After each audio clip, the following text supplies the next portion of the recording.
안녕하세요. 생수회관교회 유치부 친구들 잘 지냈나요? 코로나 때문에 집에만 있기 답답하죠? 그래도 열심히 이제 얼마 안 남았으니까 힘내세요.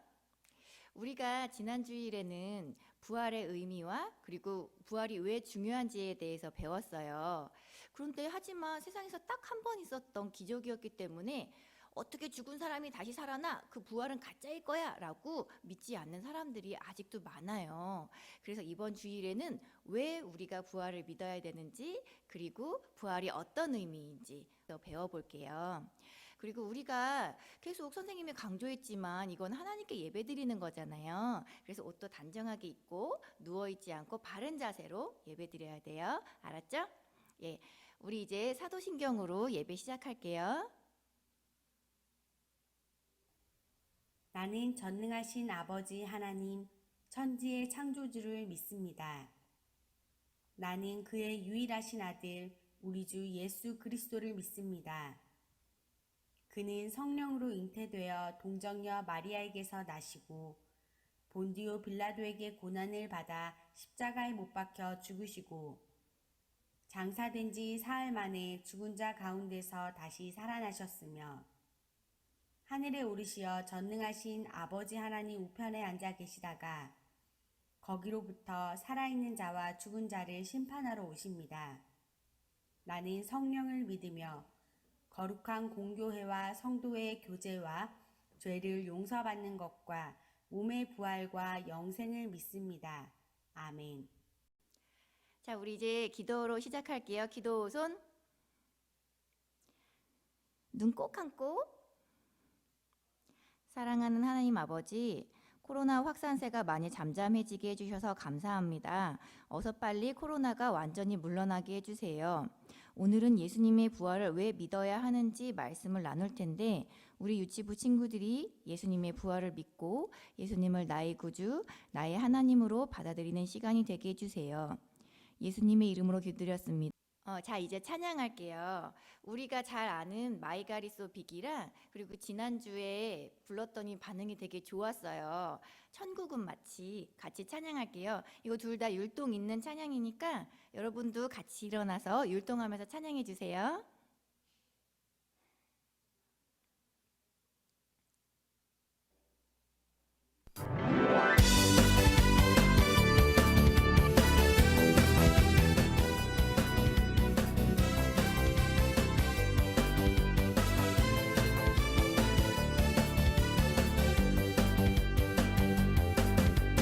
천국은 마치 따뜻한 주인 보호 나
예수님이 부활하신 일은 2000년도 더 전에 일어났던 일이지만 지금의 우리에게도 아주 중요한 일이에요. 네, 주제 말씀 읽어드릴게요.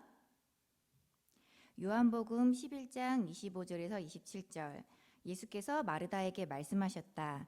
나는 부활이요 생명이니 나를 믿는 사람은 죽어도 살고 살아서 나를 믿는 사람은 영원히 죽지 아니할 것이다. 내가 이것을 믿느냐? 마르다가 예수께 말하였다. 이에 주님은 세상에 오실 그리스도이시며 하나님의 아들이심을 내가 믿습니다.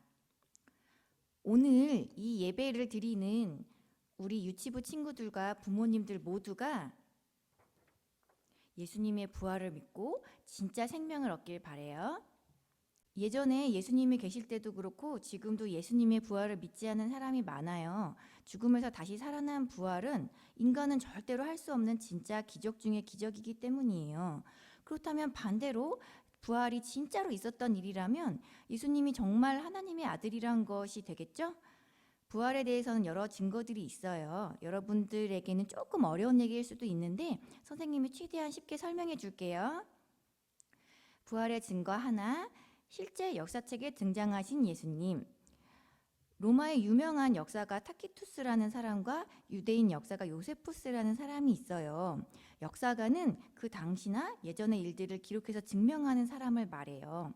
타키투스나 요세푸스가 쓴 역사책에 예수님이 등장하세요. 이 사람들 외에도 로마 지방 총독들이 쓴 글에도 예수님이 굉장히 많이 등장하시고요. 부활의 증거 두 번째, 빈 무덤. 우리나라는 사람이 죽으면 매장하거나 화장을 하지만 고대 유대인들은 동굴에 죽은 사람을 매장했어요. 그리고 동굴 입구에 여러 사람이 굴려야 겨우 움직이는 돌로 막아놓고요. 그런데 이 무덤이 비어 있었다고 해요. 이것도 역시 여러 역사서를 통해서 증명된 사실이에요. 그러고 예수님의 시체는 발견되지 않은 거고요. 부활의 증거 셋, 수많은 증인들. 증인은 내가 어떤 사실을 보고 경험한 걸 다른 사람들에게 알려주는 사람을 말해요. 지금도 법적인 문제가 생겼을 때 증인은 무척 중요하고요. 그런데 예수님의 부활은 한두 명이 아니라 수백 명이 목격하고 경험했어요. 고린도전서 말씀을 읽어줄게요. 그 후에 그리스도께서는 한 번에 500명이 넘는 형제자매들에게 나타나셨는데 그 가운데 더러는 세상을 떠났지만 대다수는 지금도 살아있습니다. 예수님이 부활하신 걸 목격한 사람이 500명도 넘는다는 거예요. 부활의 증거 네 번째, 제자들의 삶이 변했어요. 여러분은 혹시 거짓말쟁이를 위해서 죽을 수 있나요? 거짓말을 하는 나쁜 사람을 위해서 좋은 일을 해줄 수 있는 사람은 거의 없어요. 그런데 예수님의 제자들은 예수님의 부활 이후에 엄청나게 열심히 전도하고 예수님을 위해 목숨을 바치고 교회를 세웠어요. 예수님의 제자 중에 의심 많은 도마라는 사람이 있어요. 이 사람은 예수님의 부활을 믿지 못하고 나는 내 눈으로 그의 손에 있는 못자국을 보고 내 손가락을 그 못자국에 넣어보고 또 내 손을 그의 옆구리에 넣어보지 않고서는 믿지 못하겠소 라고 말을 했어요.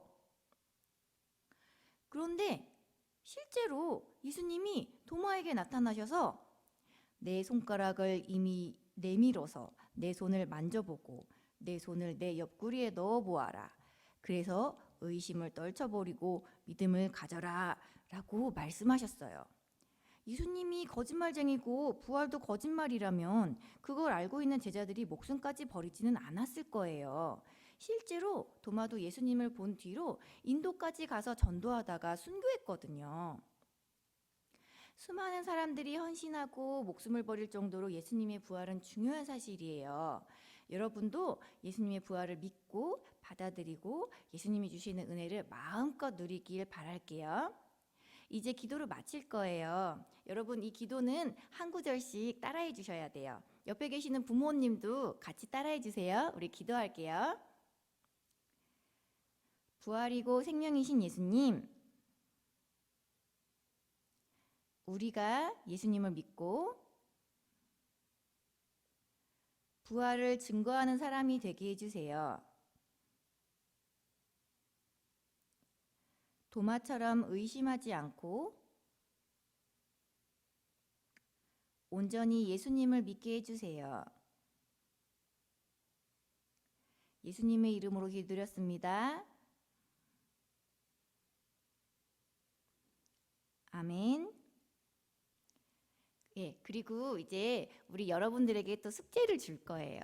근데 숙제라고 해서 어려운 게 아니에요. 선생님이 계속 강조하는 게 있죠. 예배를 드리는 것도 중요하지만 우리가 일상생활 속에서 실천하는 게 더 중요하다고 했어요.